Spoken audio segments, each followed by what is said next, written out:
Tonight, finding the right fit. Well, we're ready to accommodate evacuees should the need arise. Why some hotel rooms are sitting empty while hundreds of wildfire evacuees sleep on cots. Also tonight, it's going to take how long? This has to be a typo.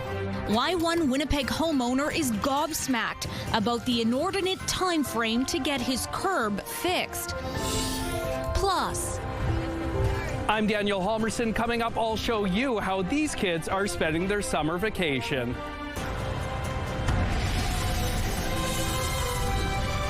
CTV News. Live from downtown Winnipeg with Marilee Caruso. Good evening. Thanks for joining us. I'm Catherine Dow. Marilee is away. As more and more evacuees flee the wildfires, the province is working to find them a comfortable bed in hotels instead of a cot in emergency shelters. But it says that process is complicated and takes time. CTV's Danton Unger joins us now live. So Danton, what is causing the delay in getting evacuees into hotel rooms? Well, it doesn't seem to be a shortage of rooms, Catherine. I spoke with several hotels who say they have rooms ready and waiting for evacuees. But the province says when it comes to getting evacuees out of shelters and into hotels, it's trying to find the right fit. But the work is underway. This is one of the rooms that we have reserved. This hotel room at the Four Crowns Inn will soon be a temporary home for wildfire evacuees. They're going through a very hard time in their life, and having better accommodations, having their own room, I think that helps at least a little bit. General Manager Andrew Pomiegna says he set aside about a dozen rooms like this one when the province declared a state of emergency last week. Since then, he's been waiting for a call from the province, and on Thursday, it finally came. 5 rooms booked today by Red Cross.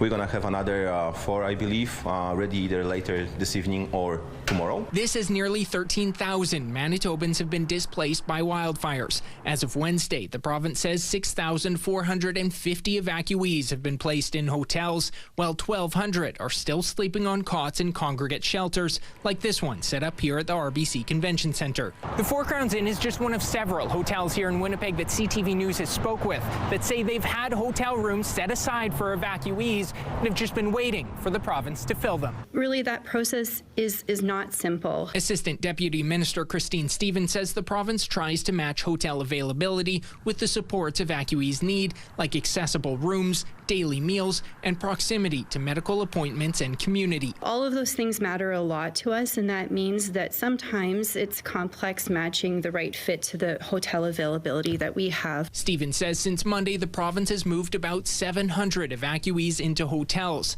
and that's welcome news for Michael Juice with the Manitoba Hotel Association, who says many hotels are ready and willing to help as needed. It's been heartwarming to have hotels reach out to and say, how can we help and help our fellow Manitobans in this time of need. At the Four Crowns Inn, Pomiegna says he'll work to provide more rooms as needed. If we're all going to chip in, then we can get through it as best as we can as a community. Now, the province says it's working to get more hotels available, and as of today, the province is working with 68 hotels to house evacuees. So Danton, what about the remaining evacuees who aren't in a hotel or congregate shelter? Where are they all staying? The province says many are staying with friends or family, and the rest are staying outside of the province. All right, thanks for this, Danton.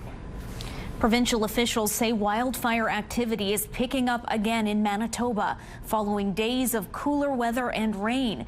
And another northern community is now evacuating its residents. 2 planes will be evacuating people from the communities of Island Lake and Stevenson Island today and tomorrow. Officials say 10 people will be leaving while 5 are staying behind to help protect important infrastructure like the airport and water treatment plant.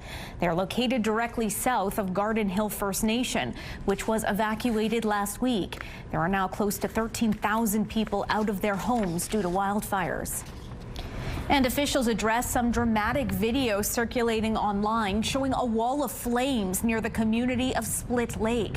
Kristen Hayward with Manitoba Wildfire Service says they decided to let that fire burn during favorable conditions rather than risk embers blowing into the community at a later time and starting new fires. So we continue to have staff, crews in the community with fire suppression equipment so that if there is any spot fires that come over from that area, they're able to address them immediately. They have been continuing to patrol for hot spots in the community for some time just to make sure that nothing can flare up and get away on us. Hayward says at the moment there are no new areas of concern. However, some electricity infrastructure has been damaged in the evacuated community of Lynn Lake. There are now 118 active wildfires in Manitoba. That's 5 fewer than Wednesday. A warning from police about a convicted sex predator who was released from prison today. 43-year-old Glenn Gregory Tyler Posniak has spent the last decade at Stony Mountain Institution. In 2015, he was convicted of sex crimes, assaults, and making child pornography. He is now out of prison and expected to live in Winnipeg. The Manitoba Integrated High-Risk Sex Offender Unit says Posniak is a high risk to reoffend in a sexually violent way against boys and male teens.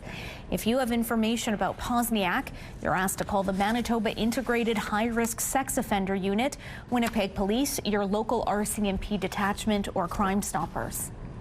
The province is expanding its electronic ankle monitoring program used to keep tabs on people out on bail. The program allows police to take immediate action when someone isn't following their release terms. With all 100 ankle bracelets in use, the province plans to add up to 100 more at a cost of $1.2 million. The devices use GPS to allow law enforcement to track a person's location in real time. Alerts are issued if the person enters an area prohibited under their bail conditions or restrictions. There are also plans to introduce curfew monitoring software that uses video conferencing and biometric identification for those that do not require a traditional bracelet. They can actually speak directly to the offender to say, hey, you're in violation, you're not where you're supposed to be, and you better go home, right? And so the ability to have that communication, that intervention before that person commits another offense is really valuable. The program is available in Winnipeg, Brandon, Portage, Steinbach, and other cities, and will be expanding to the north. A Linden Woods homeowner says he was convinced a response from 311 about his broken curb was a typo. Rolf Netzel phoned 311 to see if someone could look at the crumbling curb leading to his driveway and set a repair date. But as CTV's Jeff Keel shows you now, the city says they'll get around to it, but it could take up to 20 years. Every year, a new chunk of concrete breaks away from the curb leading to Rolf Netzel's driveway. This part easily pops off using a shovel. I've been patching it up for the last 5.5 years, so you can see different colors of gray patching. But the last time a portion of the curb broke away, the hole left behind was too long and too deep to fix. So the Linden Woods homeowner made this makeshift ramp out of wood to ensure he and his wife could make it up the driveway from the street. You puncture your tire going up a sharp incline like that. It's even worse than a regular curb.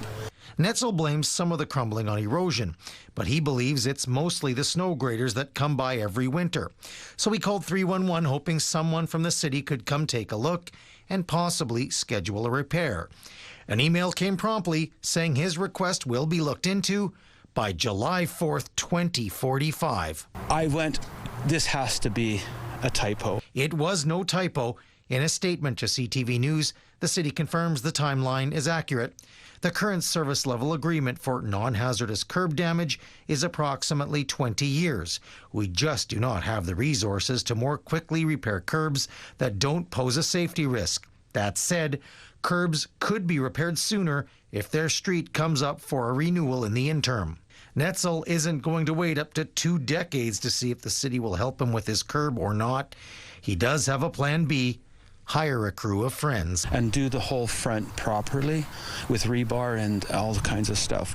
I mean, it's going to cost time, money, and perhaps a couple of cases of beer. Jeff Keel, CTV News, Winnipeg. According to the city's website, homeowners are generally responsible for repairs to their approaches, but a permit is required. CTV weather specialist Colleen Brady joins us now with a first look at your Skywatch evening forecast.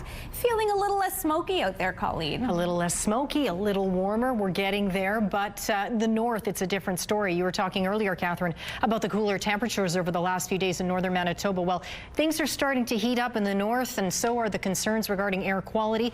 An air quality warning was issued by Environment Canada for a good swath of northern and central parts of the province, and it looks like this poor air quality will continue at least this round of it until at least the end of this week. Reduced visibility as well, and not quite as severe, but still worth noting. A special air quality statement continues tonight for eastern parts of the province and next door into northwestern Ontario, closer to the source of those wildfires. I'll have more details on that and a look ahead to conditions for tomorrow night's Bomber game, and then of course the weekend. Let's take a look right now through the Bathfitter Live Eye. Bathfitter, your bath and shower experts for more than 40 years. In Winnipeg right now, it's 22 degrees, cloudy, a little windy out there. Winds coming from the southwest. The pressure's rising, and the humidity right now, Catherine, is 34%. Thanks, Colleen.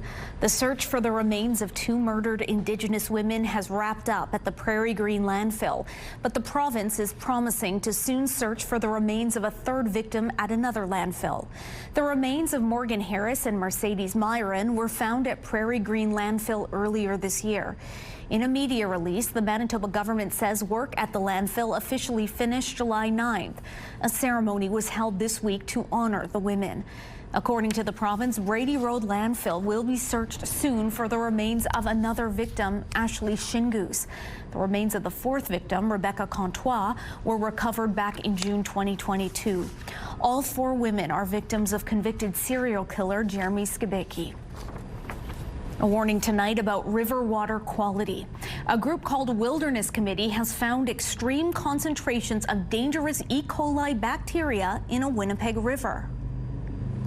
This is also a health risk, right? Because there's somebody standing around the corner fishing right now, and we know what the water quality test was. They don't know that they shouldn't be touching their hooks or their fishing line. The samples were taken earlier this month. Tests on the Red and Assiniboine River showed E. coli levels within Manitoba's beach guidelines. But that wasn't the case for a sample taken from the Seine River near Happyland Park in St. Boniface. The lab found E. coli levels there to be more than 8 times the level that the province uses to close down beaches. The organization says Winnipeg needs a citywide water quality monitoring program and a way to warn the public. We build infrastructure for people to use the river. There's a kayak dock on the Seine River. We have boat launches on the Red River. People go on the Assiniboine River at the Forks all the time. So what does the quality of the water really look like? The group says it doesn't know what caused the spike in bacteria levels in that area of the river.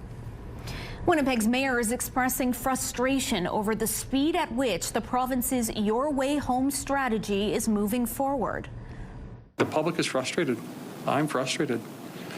I don't see our numbers right now of in the encampments going down yet.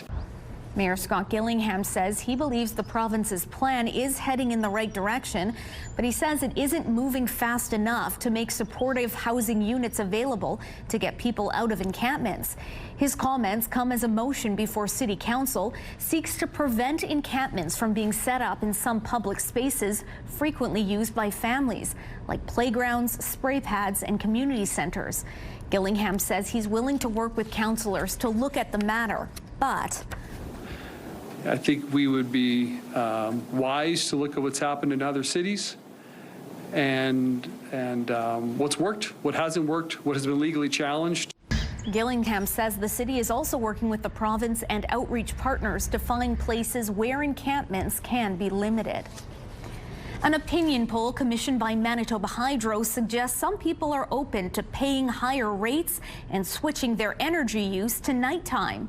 The poll comes as the Crown utility is asking regulators to approve rate hikes of 3.5% in each of the next 3 years.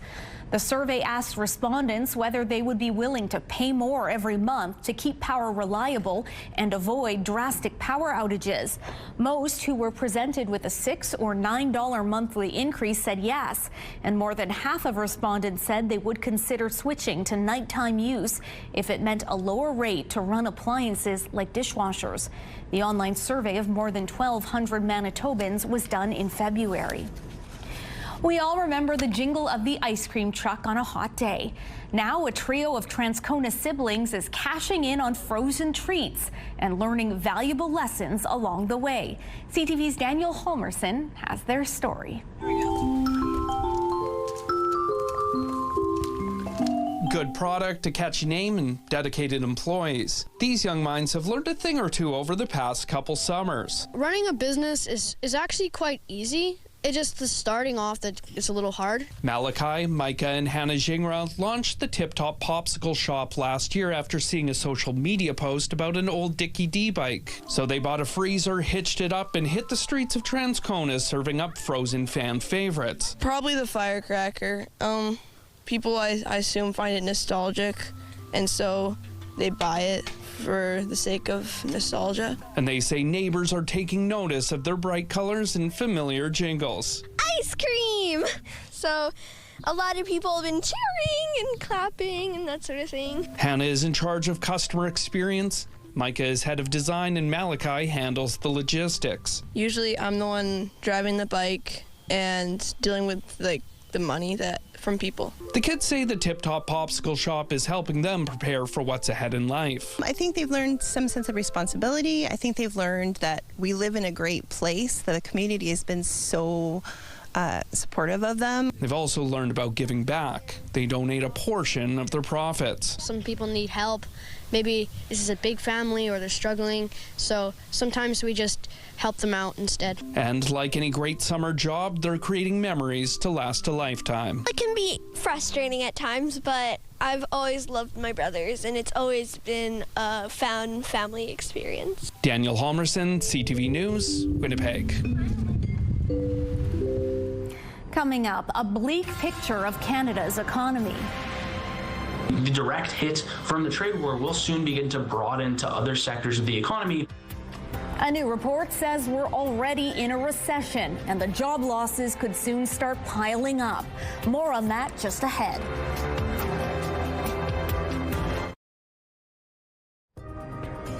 About 60% of Canadians could face higher mortgage payments by 2026. That's according to the Bank of Canada. The bank says although mortgage rates are expected to gradually decline, most borrowers will see payments increase relative to their current contract. Many of those were signed during periods with lower interest rates. The bank notes this year, homeowners renewing their mortgages will see around a 10% increase to their monthly payments. In 2026, a 6% increase is expected, but it will depend on the mortgage type. Taking a look at the markets, crude oil added $1.04. The loonie slid lower. Gold futures lost $13.80. The TSX gained nearly 234 points. The Dow Jones added 229 points, and the Nasdaq was up 153 points. Ottawa's massive boost in military spending won't be enough to stave off a recession this year. That's according to new analysis conducted by Oxford Economics, a global think tank.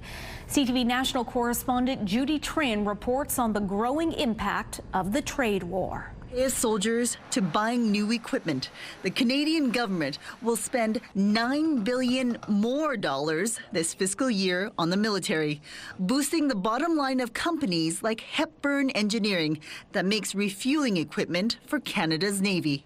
The defense area is going to be more robust for the next several years because that's where the demand's going to be, where we have a world that's a lot more dangerous. With that spending, Canada will finally meet the 2% NATO target, but growth in the defense industry may not be enough to protect the country from recession.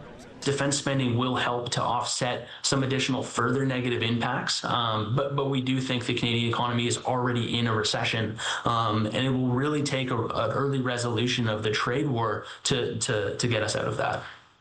Oxford Economics projects that Canada will be in a trade war until the end of 2025 and that 140,000 jobs could be lost.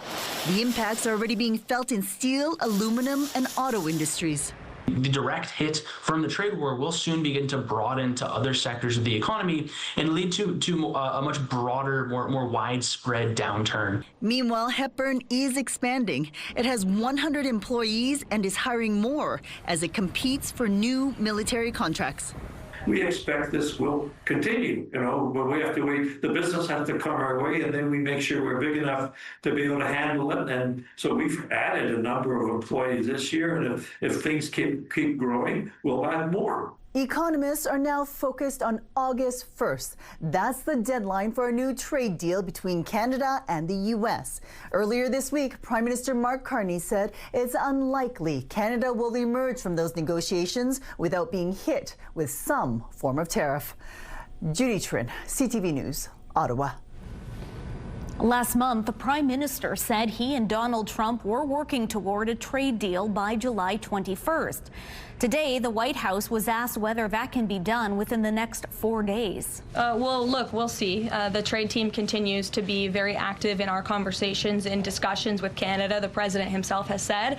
Unfortunately, our neighbors to the north have been pretty difficult to deal with when it comes to matters on trade. 25 nations have received letters directly from the U.S. president, including Canada. The White House says those letters are the deals, but insists the administration is willing to have further talks with countries if warranted. Trump issued a new threat last week to impose 35% tariffs on Canadian imports as of August 1st. Meanwhile, Saskatchewan's premier is calling on all of his counterparts all across the country to join an interprovincial trade agreement. The simplest and the most straightforward way to achieve free and fair trade across the nation of Canada is quite simply to expand the New West Partnership to all provinces and territories across our great nation. It allows for open procurement for all businesses, medium and small size businesses across Western Canada. As companies can freely bid and do commerce in other provinces. The New West Partnership is intended to streamline the movement of goods and workers across Canada, in part by coordinating regulations and standards. It was first established in 2010, and the 4 western provinces are already on board. Last month, Doug Ford signed a memorandum of understanding with Alberta and Saskatchewan that the 2 provinces said could open the door for Ontario to join the New West framework. Now Scott Moe is looking for other provinces to buy in. Invitations have been sent to all premiers east of Manitoba. It's designed to grow the economy, but Manitoba First Nations leaders say Bill C-5 will trump their rights. They traveled to Quebec today to send their message in person to Mark Carney. But is the Prime Minister listening? CTV's Abigail Bimin reports from Ottawa. The conversations today are about hearing from you as participants. And Prime Minister Mark Carney had much to listen to, hosting a First Nations major project summit with leaders who came from right across the country. He's got to come up with some commitments, firm commitments. Many are concerned about C-5, the Building Canada Act, worried it allows Cabinet to quickly grant federal approvals without proper consultation. What is consent, and also rights of refusal if First Nations are not wanting to participate. All the resources of Canada belongs to the First Nation people, and they never ask us for any input. This is the first federal legislation to put Indigenous economic growth at its core. When it wrapped, there was some cautious optimism. The agenda was, I would say, abandoned to accommodate the speeches of the chiefs and the concerns of the chiefs, which I feel was a good move on the Prime Minister's part. I'm glad that the Prime Minister and Cabinet Minister stayed all day. Outside the closed-door summit, emotions ran high. This is what we call our native land. These protesters came from Northern Ontario, concerned about the Ring of Fire development. And you cannot just take it for your own because of your stupid money. These bills, they're overriding our laws. They're not asking us our permission. while of course not everyone is opposed to major projects if they're done properly. As First Nations, we also need to start moving forward a little bit with projects like this, so that we can advance our people a little bit more. This is the first meeting the Prime Minister holds with Indigenous leaders this summer. The next is with Inuit leaders. Meanwhile, the Grand Chief of the Assembly of First Nations is calling for another summit like this one next year. Abigail Beeman, CTV News, Gatineau, Quebec. A rock from Mars, more than 200 million kilometers away, has set a new record here on Earth. It's not just Martian, it is the biggest piece of Mars on the planet. The Martian rock sold for over $5 million at Sotheby's in New York. It becomes the most expensive meteorite ever auctioned. It traveled 140 million miles to Earth and was found in the Sahara Desert in 2023. So to see it hanging on a rack in a guitar store would just be an extremely special feeling. One of the world's foremost guitar makers is paying homage to a Winnipeg musician, and it could end up in your hands as well. We'll explain just ahead. Nice start to the long-range forecast Saturday. Sunshine up to 26 degrees. That's the normal high for mid-July for the city. 26 again on Sunday, but it will be a cloudy half of the weekend. Then it will likely turn soggy as early as Sunday night. A lot of areas in the province forecast to see some rain come through Sunday night and Monday. Rain continuing on Monday, or maybe more intermittent showers. Can't even rule out a thunderstorm either. 23 degrees. Tuesday, Wednesday, drier and brighter. Mix of sun and cloud with highs in the mid-20s. Have a news tip? When you see news happening, let CTV News Winnipeg know. Text your tips, pictures, and videos to 10400. That's 10400. Message and data rates may apply. Property owners in Victoria Beach will have the chance tonight to learn more about a hefty property tax increase heading their way. According to Mayor Penny McMorris, most residents are facing a steep 50% increase due to the removal of the education tax rebate and a jump in recent property assessments. In an email, she tells CTV News not all seasonal property owners will be able to absorb the tax increase. The municipality is holding a public meeting this evening from 7 to 9 p.m. at Senior Scene. Representatives from the province and Lord Selkirk School Division were invited to attend. A vacant and derelict hotel in South Point Douglas is up for sale. The Mount Royal Hotel sits empty today on Higgins Avenue near Main. It closed in 2022 after the provincial government found the building was a health hazard. The hotel has a storied history since it first opened in 1904. The Manitoba Historical Society says it was a popular meeting spot for the city's lesbian community during the 1950s and 60s. The society labels the 38-room hotel a historic site. MLS Winnipeg lists it for more than $1.1 million. The listing says the hotel has the potential to be converted into an affordable living center or rooming house.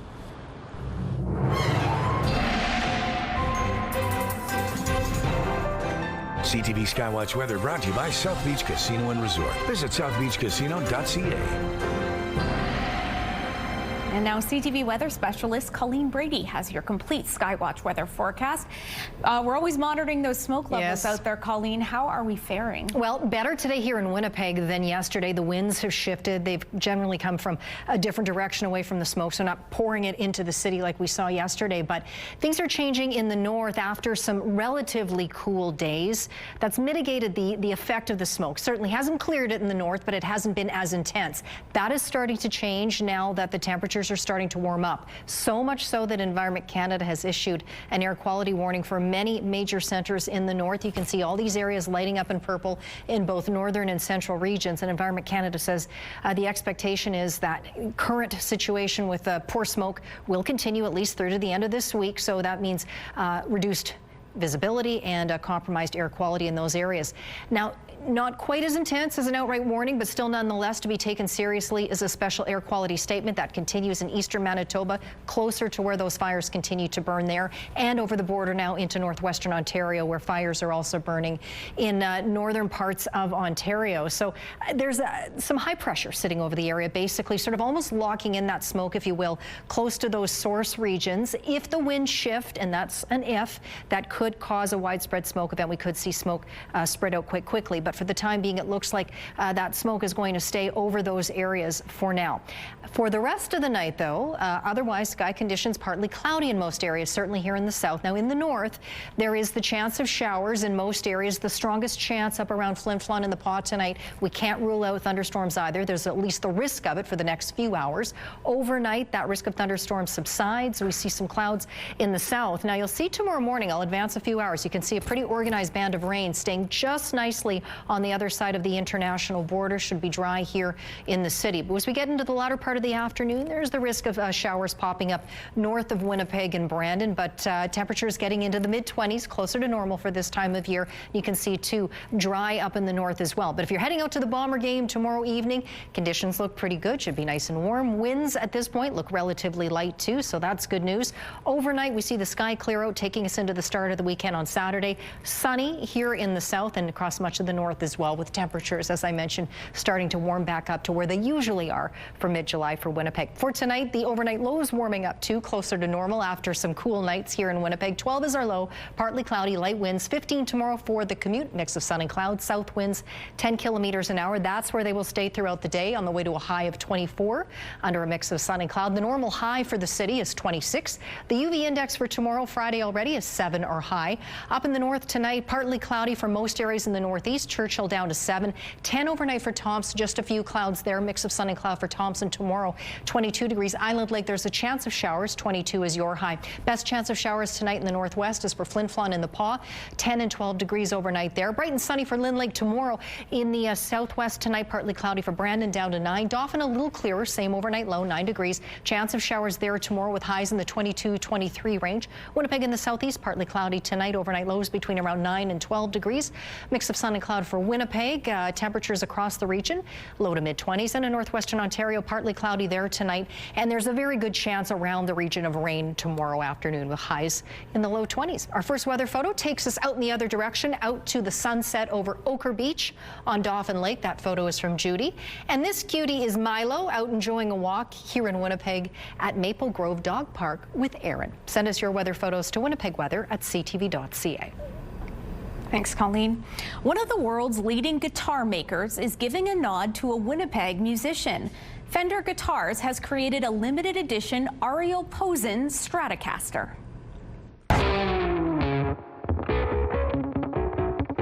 What a sound. Okay, you may know Posen from his work with Winnipeg's Brothers Landreth.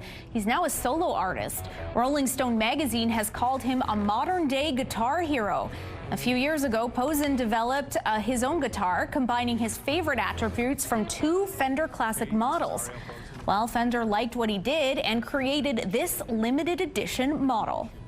Posen Stratocaster. To go into a guitar store and see this hanging on a wall, I feel like would be a culmination of my entire life and career as a musician. It's just like one of those things you never really dream of experiencing, to have a signature guitar. Ariel Posen has a North American tour slated for the fall. Really? No Winnipeg date, though, so probably your best bet is December 11th in Minneapolis. Scientists in the UK are reporting a breakthrough in a new 3-person IVF technique. In some families that we've looked after for many years, it is clearly running through the families. What it could mean for parents who are at risk of passing on devastating genetic conditions to their children. Medical Watch is next. Most university courses involved lectures, essays, and exams, but a truly unique class offered at the University of Manitoba sees its students trek across North America in search of tornadoes, hail, and generally stormy weather to learn more about the atmospheric science that fuels it. And this year marks the course's 20th anniversary. Joining me now to share more about this U of M storm chasing course, we have John Hanesek, who is a professor in the Department of Environment and Geography, and Jaden Svensson, a student who just completed this year's course. Hello to you both. Thanks so much for being with us. Hi there, yeah, thanks for the interest. So John, this sounds like a really neat course, if I do say so myself. Tell me what it all entails. Well, there's sort of 2 major components. So the in-class component, we have students learn about the 4 main atmospheric ingredients that lead to tornadic storms. And then they learn about the tools and methods used to basically try and predict them as best we can, and try to utilize what we call nowcasting techniques to sort of refine your target area and sort of use it in the heat of the chase of the time periods. And then the second part of the course is sort of a 7 to 8 day field trip that puts the students' skills to the test as best they can. We put them in small teams for morning weather analysis every day, followed by student weather briefings. So they kind of tell us where they think we should go for to find the tornadoes of the day. And then the rest of the day is sort of spent driving to the initial target area and then using the nowcasting techniques to kind of refine that area, and then in the hope of seeing storms and tornadoes, of course. I'm sure you've been asked a million times. I'm sure it's nothing like the movie Twister. Safety is obviously very important, but I imagine just that experience of getting to see these storms in action, I imagine that's pretty useful for them, John. Yeah, certainly. Yeah, we always get really positive feedback from the students. A lot of them say it's the best course they've taken just because of the practical skills they get applied to the rest of their life, whether they choose a meteorology related career or not. So Jaden, you took the class this year. What drew you to it? Really, it came down to the fact that I've had this huge passion for meteorology and weather related research, and this type of course is not widely offered across Canada. It's a very unique course, and like we mentioned earlier, and being able to go out onto the field is such a rare experience to have, and especially to go down with a bunch of professionals and be there with instructors that are, you don't feel like you're lost or alone or like panicking. You have all these people with all this experience, and being able to just look at the weather live while it's happening, opposed to just staring in a textbook or watching a video. I mean, it's all good stuff learning in class, but being able to actually experience it is just a whole nother level of meteorology, and it's, whether you're into weather or not, it's just a really neat opportunity, and one I really didn't want to pass up as I end up graduating next year. So this was a great way to kind of capstone off my my undergrad. So Jaden, tell us about the trip that you took and what kind of action you saw out there in the field. Yeah, so we were gone for just over a week. We ended up driving, I think, over 7,000 kilometers, which is a lot. But that being said, we were able to see a lot of different things. So our first day, we ended up going down to Omaha, which is obviously not nearby, but it was a great experience just being able to connect with our instructors while we were on these drives, because obviously we weren't chasing storms right away.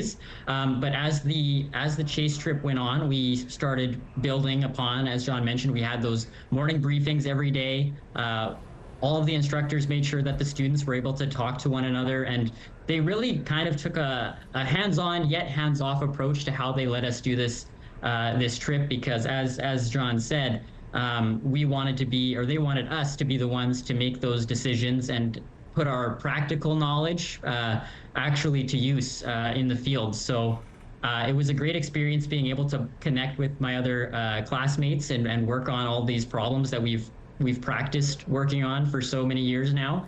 And being able to actually go out and chase was really cool. So we ended up going out and basically came back to Canada, where we saw our first severe storm. So we all went down to Omaha, came back up, we went to Saskatchewan. That's where we saw a really interesting severe supercell for the first time, and we were able to take some great photos.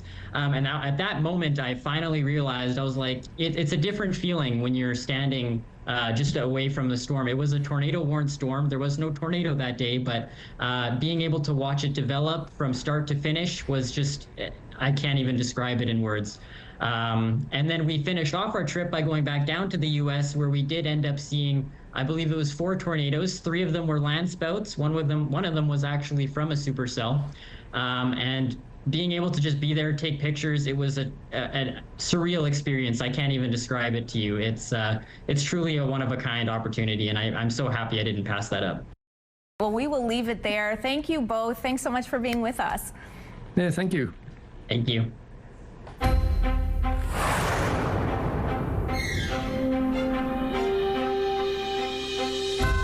Canadians with Down syndrome are living longer than ever, but still dying prematurely. That's according to a new study. Researchers say in 1950, people with Down syndrome in Canada died as children at an average age of 4. By 1970, the average life expectancy had improved to about 53 years. Now, the study says that number has climbed to 60 years of age, which still falls short of the Canadian average of 82. Researchers say preventative care and annual health exams are crucial, as people with Down syndrome may not be able to communicate symptoms for conditions like cardiovascular risks, thyroid issues, or sleep apnea. They say the #1 cause of death for adults with Down syndrome are complications from Alzheimer's. The study was published in the journal Genetics in Medicine. 8 children in the UK have been spared from devastating genetic diseases thanks to a new 3-person in vitro fertilization technique. Families, in some families that we've looked after for many years, it is clearly running through the families. This disease is running through the families. And therefore, what we're trying to do is prevent that transmission. The technique, which is banned in the U.S., transfers pieces from inside the mother's fertilized egg, plus the nucleus of the father's sperm, into a healthy egg from an anonymous donor. The procedure prevents the transfer of mutated genes from inside the mother's mitochondria that could cause incurable and potentially fatal disorders. And this means that patients develop symptoms in organs which require a lot of energy, such as the brain or the heart or the muscles, and it can lead to devastating disease. For example, rapid heart failure, sudden death, neurodegenerative diseases, for example. So that's what we're trying to prevent. The 8 children now range in age from infancy to 2 years old. All were healthy at birth with blood tests showing no or low levels of mitochondrial gene mutations. The results were published in the New England Journal of Medicine.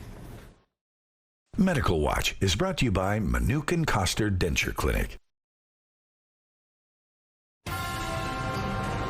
Time for your close-up. The Manitoba Museum has announced an open casting call. We'll explain who they're looking for next in Spotlight.